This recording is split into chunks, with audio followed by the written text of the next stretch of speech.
अस्सलाम वालेकुम नाज़रीन, आपका मेज़बान रहमान चौधरी आप लोगों की खिदमत में हाजिर है। आज हम एक मरतबा फिर आप लोगों के सामने कैसी कहानी लेकर पहुंचे हैं कि 13 साला बच्ची का 3 दिन तक रेप होता रहता है।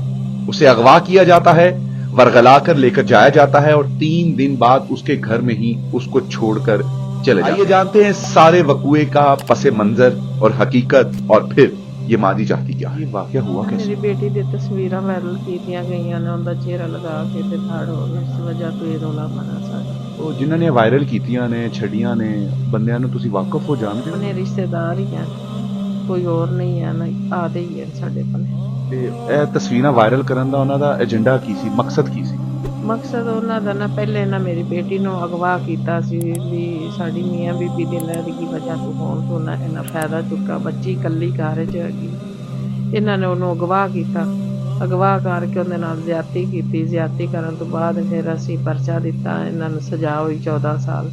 ਉਸ ਦੌਰਾਨ ਦੇ ਵਿੱਚ ਜਿਹੜੇ ਉਹਦੇ ਪਿਛਲੇ ਸਨ, ਜਿਸ ਮੁੰਡੇ ਨੂੰ ਅਸੀਂ ਸਜ਼ਾ ਸਾਜ਼ਿਸ਼ ਨਾਮ ਦੇ ਨੂੰ ਕਰਾਈ ਹੈ, ਉਹਦੇ ਜਿਹੜੇ ਪਿੱਛੇ ਭੈਣ ਭਰਾ ਰਿਸ਼ਤੇਦਾਰ ਉਹਨਾਂ ਸਾਡੇ ਨਾਲ ਮੁਖਾਲਫਤ ਸ਼ੁਰੂ ਵਾਹ ਵੀ ਕੀਤਾ ਗਿਆ ਹੈ, ਫਿਰ ਉਹਨੂੰ ਜ਼ਿਆਦਤੀ ਵੀ ਕੀਤੀ ਗਈ ਹੈ, ਫਿਰ ਉਹਨੂੰ ਮਾਰ ਵੀ ਦਿੱਤਾ ਗਿਆ। ਸਾਰੇ ਵਕੂਏ ਦਾ ਤੁਹਾਨੂੰ ਪਤਾ ਕਿੰਝ ਚੱਲਿਆ? 3 ਦਿਨ ਤੋਂ ਇਹਨਾਂ ਸਾਡੀ ਬੱਚੀ ਜਦੋਂ ਅਗਵਾ ਹੋਈ ਹੈ ਤੇ ਅਸੀਂ ਪਿੱਛਾ ਕੀਤਾ। ਜਿਸ ਤਰੀਕੇ ਪਤਾ ਚੱਲਦਾ ਗਿਆ ਤੇ ਇਹਨਾਂ ਨੇ ਫਿਰ ਬੇਟੀ ਸਾਡੀ ਨੂੰ ਆਪ ਹੀ ਲਿਆ ਕੇ ਘਰੀ ਸੁੱਟ ਵੀ। ਉਸ ਬੱਚੀ ਨੇ ਇਸ ਲਾਰੇ ਤੇ ਬਾਹਰ ਨਿਕਾਲਾ ਨੇ ਨਾ ਬਾਹਰ ਨਿਕਾਲ ਕੇ ਉਹਨੂੰ ਅਗਵਾ ਕਰਕੇ 3 ਦਿਨ ਰੇਪ ਕੀਤਾ ਨੇ, ਫਿਰ ਉਹਨੂੰ ਵਾਪਸ ਉੱਥੇ ਹੀ ਲਿਆ ਕੇ ਸੁੱਟ ਦਿੱਤਾ। ਬੱਚੀ ਨੇ ਆ ਤੇ ਜਿਹੜਾ ਨਾ ਬਾਪ ਨੂੰ ਤੇ ਮੈਨੂੰ ਉਹਨੇ ਦੱਸ ਦਿੱਤਾ ਮੇਰੇ ਨਾਲ ਇਹ ਗੱਲ। ਅਸੀਂ ਉਹਨੂੰ ਤਲਾਸ਼ ਕਰਦੇ ਰਹੇ 3 ਦਿਨ, ਅਸੀਂ ਤਲਾਸ਼ ਕੋਈ ਜਗ੍ਹਾ ਨਹੀਂ ਛੱਡੀ ਸੀ ਤਲਾਸ਼ ਕਰਨ ਵਾਸਤੇ। ਤੇ ਸਾਨੂੰ ਪਤਾ ਚੱਲਾ ਸੀ ਰਾਤ ਦੇ ਟਾਈਮ ਨਾ ਤੇ ਘਰੀ ਸੁੱਟ ਦਿੱਤੀ ਦਰਵਾਜ਼ੇ। ਤੁਹਾਡੇ ਉੱਤੇ ਬੀਤੀ ਜਿਸ ਵਕਤ ਤੁਹਾਨੂੰ ਪਤਾ ਚੱਲਿਆ ਕਿ ਬੱਚੀ ਦੇ ਨਾਲ ਇਹ ਜ਼ੁਲਮ ਹੋ ਸਾਡੇ ਤੇ ਇਹ ਕਿਆਮਤ ਬੀਤੀ ਹੈ ਵੀ ਸਾਨੂੰ ਨਜ਼ਰ ਹੀ ਕੁਛ ਨਹੀਂ ਆਉਂਦਾ ਸੀ। ਅੱਖਾਂ ਤੇ ਜਿਸ ਤਰੀਕੇ ਅੰਧੇ ਹੋ ਗਿਆ ਵੀ ਸਾਡੇ ਨਾਲ ਹੋਇਆ ਕੀ। ਅਸੀਂ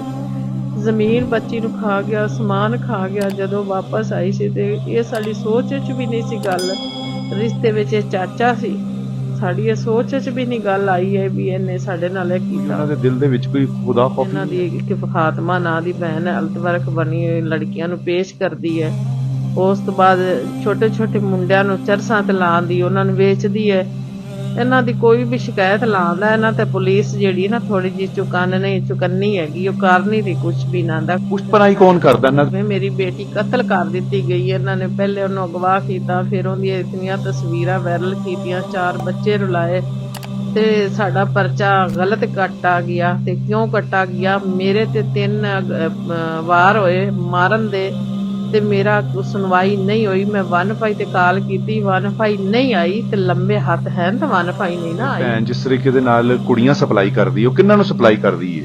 ਇਹ ਵਡੇਰਿਆਂ ਨੂੰ ਕਰਦੀ ਸਪਲਾਈ, ਔਰ ਮੇਰੇ ਕੋਲ ਸਾਰੇ ਦੇ ਸਬੂਤ ਪ੍ਰੂਫ ਹੈਗੇ ਨੇ ਜਿੱਥੇ ਜਿੱਥੇ ਕਰਦੀ ਹੈ, ਕਿਸ ਤਰੀਕੇ ਨਾਲ ਇਹਦਾ ਧੰਦਾ ਹੈ। ਕੁੜੀਆਂ ਵੇਚ ਕੇ ਸਪਲਾਈ ਕਰਕੇ ਉਹਨਾਂ ਕੋ ਫਾਇਦੇ ਕੀ ਚੁੱਕਦੀ ਹੈ? ਪੈਸੇ ਖਾਂਦੀ ਹੈ, ਜਿੰਦੇ ਵਿੱਚ ਮੇਰੇ ਕੋਲ ਰਿਕਾਰਡ ਨਾ ਮੌਜੂਦ ਹਨ, ਜਿੱਥੋਂ ਮੇਰੀ ਬੇਟੀ ਨੂੰ ਧਮਕੀਆਂ ਲਵਾ ਰਹੀ ਹੈ। ਜਿਹੜਾ ਸਾਡੀ ਇਹਨਾਂ ਦੀ ਨਿਕਲਣ ਨਾ ਡੇਟੇ ਸਾਈਬਰ ਕ੍ਰਾਈਮ ਦੇ ਵਿੱਚ, ਉਹਦੇ ਚੋਂ ਸਾਡੇ ਸਭ ਕੁਝ ਸਬੂਤ ਸਾਹਮਣੇ ਨਿਕਲਣ ਤੇ ਸਾਨੂੰ ਵੀ ਪਤਾ ਚੱਲ। ਬਣਾਇਆ ਹੋਇਆ ਸ਼ੋਭਾ ਭੈਣ ਨੇ ਬਣਾਇਆ ਹੈਲਥ ਵਰਕ ਦਾ, ਭਰਾ ਨੇ ਬਣਾਇਆ ਮੀਡੀਆ ਟੈਪ ਦਾ, ਜਿਹਨੇ ਫਲੈਕਸ ਝੂਠੀ ਲਾ ਕੇ ਮੀਡੀਆ ਵਾਲੇ ਬਣੇ ਹੋਏ। ਬੇਟੀ ਦੀ ਤੁਹਾਨੂੰ ਕਿਹੜੀਆਂ ਗੱਲਾਂ ਆਖਰੀ ਇਹੋ ਜਿਹੀਆਂ ਯਾਦ ਨੇ ਜਿਹੜੀਆਂ ਭੁੱਲਦੀਆਂ ਹੀ ਨਹੀਂ? ਜ਼ਿਆਦਾ ਤੈਨੂੰ ਬੇਟੀ ਦੀ ਗੱਲ ਯਾਦ ਹੈ? 26 ਤਰੀਕ ਵਾਲੇ ਦਿਨ ਮੇਰੀ ਬੇਟੀ ਰਸਤੇ ਹੈਗਾ ਸਾਡੇ ਨਾਲ ਸਰਕਾਰੀ ਨਹਿਰ ਸੱਦੇ ਨੇ ਪਾਣੀ ਵਾਲੀ, ਉਹਦੇ ਉੱਤੇ ਛਾਂ ਹੁੰਦੀ ਤੇ ਬੇਟੀ ਉਸ ਤੇ ਮੰਜੀ ਡਾ ਕੇ ਆਪਣੇ ਬੱਚੇ ਛੋਟੇ ਛੋਟੇ ਲੈ ਕੇ ਬੈਠ ਜਾਂਦੀ। ਉਹ ਬੈਠੀ ਆਈ ਤੇ ਅਸਜਦ ਤੇ ਫਾਤਮਾ ਲੰਘੇ ਨਾਲ ਇਹਨਾਂ ਉਹਦੇ ਉੱਤੇ ਠੁੱਕਾ। ਪਹਿਲੇ ਮੈਡੀਕਲ ਹੋਇਆ ਸੀ ਜਿਹਦੇ ਵਿੱਚ ਕੁੜੀ ਦਾ ਰੇਪ ਹੋਇਆ ਸੀ, ਉਹਦੇ ਵਿੱਚ ਕਿੰਨੇ ਬੰਦੇ ਆਏ ਸੀ? ਉਹਦੇ ਵਿੱਚ 2 ਬੰਦੇ ਆਏ ਸਨ। ਉਸ ਪਰਚੇ ਦੇ ਵਿੱਚ 2 ਬੰਦੇ ਨਾਲ। ਬੱਚੀ ਨੇ ਵੀ ਘਰ ਆ ਕੇ ਹੀ ਦੱਸਿਆ ਸੀ 2 ਬੰਦੇ ਹੀ ਨੇ? ਜੀ ਉਹਨਾਂ ਨੇ 2 ਬੰਦੇ ਹੀ ਦੱਸੇ। ਤੁਸੀਂ ਸਿਆਸੀ ਬੰਦਿਆਂ ਨੂੰ ਵੀ ਇਹਨਾਂ ਦੇ ਮੁਤਲਕ ਦੱਸਿਆ ਕਿ ਤੁਸੀਂ ਇਹਨਾਂ ਦੀ ਪੁਸ਼ਤਪਨਾਈ ਕਰ ਰਹੇ ਹੋ, ਲੋਕਾਂ ਦੀ ਬੱਚੀਆਂ ਦੀਆਂ ਜ਼ਿੰਦਗੀਆਂ ਖਰਾਬ ਕਰ ਰਹੇ ਨੇ, ਉਹਨਾਂ ਦੀ ਇੱਜ਼ਤਾਂ ਲੁਟਾ ਰਹੇ ਨੇ, ਉਹਨਾਂ ਦੇ ਨਾਲ ਰੇਪ ਕਰ ਰਹੇ ਨੇ, ਜ਼ਿਆਦਤੀਆਂ ਕਰ ਰਹੇ ਨੇ, ਤੁਸੀਂ ਇਹਨਾਂ ਦੀ ਪੁਸ਼ਤਪਨਾਈਆਂ ਕਰ ਰਹੇ ਹੋ? ਤੇ ਮੈਂ ਸਿਆਸੀ ਬੰਦੇ ਦੇ ਇਸ ਤਰੀਕੇ ਨਹੀਂ ਮੈਂ ਕਿਸੇ ਦੇ ਕੋਲ ਗਈ ਹੈਗੀ ਵੀ ਇਹ ਜਿਹੜੇ ਨਾ ਇਹ ਬੰਦੇ ਨੇ ਵੋਟਰ ਬੰਦੇ ਨੇ, ਉਹਨਾਂ ਦੇ ਇਹ ਉਸ ਵਜ੍ਹਾ ਤੋਂ ਮੇਰਾ ਕੋਈ ਯਕੀਨ ਨਹੀਂ ਕਰਦਾ। ਇਸ ਵਜ੍ਹਾ ਤੋਂ ਮੈਂ ਕਿਸੇ ਕੋਲ ਵੀ ਨਹੀਂ ਗਈ। ਨੇ ਛੱਡੋ ਯਕੀਨ ਕਰਦੇ ਜਾਂ ਨਹੀਂ ਕਰਦੇ, ਇਸ ਟਾਈਮ ਆਵਾਮ ਤੁਹਾਨੂੰ ਵੇਖ ਰਹੀ ਹੈ, ਹੁਕਮਰਾਨ ਤੁਹਾਨੂੰ ਵੇਖ ਰਹੇ ਨੇ, ਸਾਡੇ ਪਲੇਟਫਾਰਮ ਤੋਂ ਸਿਆਸਤਦਾਨ ਤੁਹਾਨੂੰ ਵੇਖ ਰਹੇ ਨੇ, ਪੁਲਿਸ ਦੇ ਆਲਾ ਅਫਸਰਾਨ ਵੇਖ ਰਹੇ ਨੇ। ਦੱਸੋ ਕੀ ਗੱਲ ਕਰਨਾ? ਦਫਨ ਕਰਨਾ ਹੀ ਕਰਨਾ ਹੈ। ਮੇਰੀ ਆਵਾਜ਼ ਇਹ ਹੈਗੀ ਹੈ, ਜ਼ਿੰਦਗੀਆਂ ਉਸ ਉਸ ਪਿੰਡ ਦੇ ਵਿੱਚ ਖਾਸ ਤਬਾਹ ਵੀ ਹੋ ਰਹੀਆਂ ਨੇ, ਕਤਲ ਵੀ ਹੋ ਰਹੇ ਨੇ।